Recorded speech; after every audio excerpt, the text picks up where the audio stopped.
అమరావతి అనేది ఇది విజయవాడలోనూ లేదు, గుంటూరులోనూ లేదు.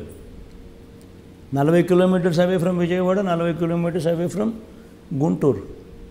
In a barren land.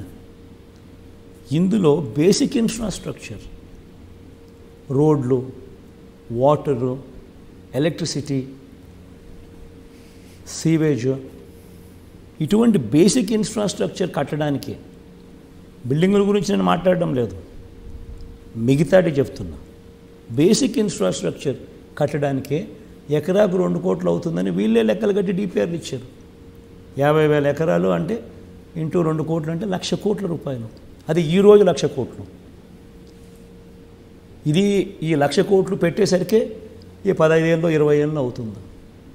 ఈ 15 ఏళ్ళకు 20 ఏళ్ళకు ఈ 1,00,000 కాస్త ఈ 15 లక్షల కోట్లు, 10 లక్షల కోట్లు, 15 లక్షల కోట్లు అవుతుంది. It's always going to be a dream chasing. Okay, ఇక ఉపాధి అవకాశాల గురించి మనం మాట్లాడదాం. గవర్నమెంట్ ఉద్యోగాలకు సంబంధించి మీరు పదే ప్రసంగాల్లో మీరు ఎలక్షన్ క్యాంపెయిన్లో చెప్తున్నారు, గ్రామ సచివాలయాలు పెట్టాం, 2.5 లక్షల మందికి ఉద్యోగాలు ఇచ్చామన్నట్ట. కానీ నేరుగా ప్రభుత్వ ఉద్యోగాలు ఎంతమందికి ఇచ్చారు? ప్రైవేటు ఉపాధి కల్పన అసలు రాష్ట్రంలో గత 5 సంవత్సరాల్లో జరిగిందా? జరిగితే ఎంత జరిగింది? Exactly what I'm trying to tell you. ప్రతి విషయంలోనూ కూడా దెర్ ఇస్ అ రికార్డ్. ఆ record has been created. Chandrababu Naidu గారి హయాంలో ప్రభుత్వ ఉద్యోగాలు ఎన్ని ఇచ్చారు అని అంటే 32,000.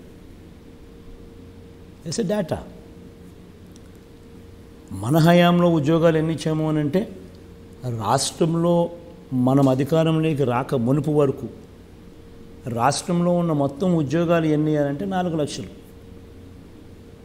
మనం వచ్చిన తర్వాత అడిషనల్గా ఇంకొక 2,31,000 ఉద్యోగాలు ఇచ్చాం. వీళ్ళంతా మన కళ్ళ ఎదుటే కనిపిస్తూ ఉన్నారు. గ్రామ సచివాలయాల్లోనే దాదాపు 1,35,000 మంది మన పిల్లలు కనిపిస్తూ ఉన్నారు. మన హాస్పిటల్స్లో 54,000 people have been recruited. Do you know specialist హాస్పిటల్స్లో నేషనల్ యావరేజ్ చూస్తే స్పెషలిస్ట్ డాక్టర్ల కొరత in government hospitals national average 61%. మన రాష్ట్రంలో గవర్నమెంట్ హాస్పిటల్స్లో స్పెషలిస్ట్ డాక్టర్ల కొరత ఎంతో తెలుసా? కేవలం 3.95%. ఆ స్థాయిలో ప్రతి రంగంలోనూ కళ్ళెదుటే కనిపిస్తూ రిక్రూట్మెంట్ చేసిన నెంబర్స్ ఇవి. Major development comes from MSME support. ఈ ఎంఎస్ఎంఈస్ మీద మనం పెట్టినంత focus never in the history of Andhra Pradesh ఆ కైండ్ ఆఫ్ ఫోకస్ పెట్టిన పరిస్థితి ఎప్పుడూ లేవు. ఇండస్ట్రియల్ ఇన్సెంటివ్స్ను ఇవ్వకపోతే, ఇది హ్యాండ్ హోల్డింగ్ చేయకపోతే వీళ్ళెవరూ తట్టుకోలేరు. ఇంతకుముందు గాలి కొదిలేసిన పరిస్థితి నుంచి ఆ ఇండస్ట్రియల్ ఇన్సెంటివ్స్ అన్నీ కూడా కోవిడ్ టైంలో మనం ఇచ్చి, కోవిడ్ టైంలో వీళ్ళందరినీ కూడా ఆదుకోవడం వల్ల వాళ్ళలో కాన్ఫిడెన్స్ పెరిగి ఎంఎస్ఎంఈ సెక్టర్ ఈరోజు రాష్ట్రంలో ఒక బూమ్ అయింది.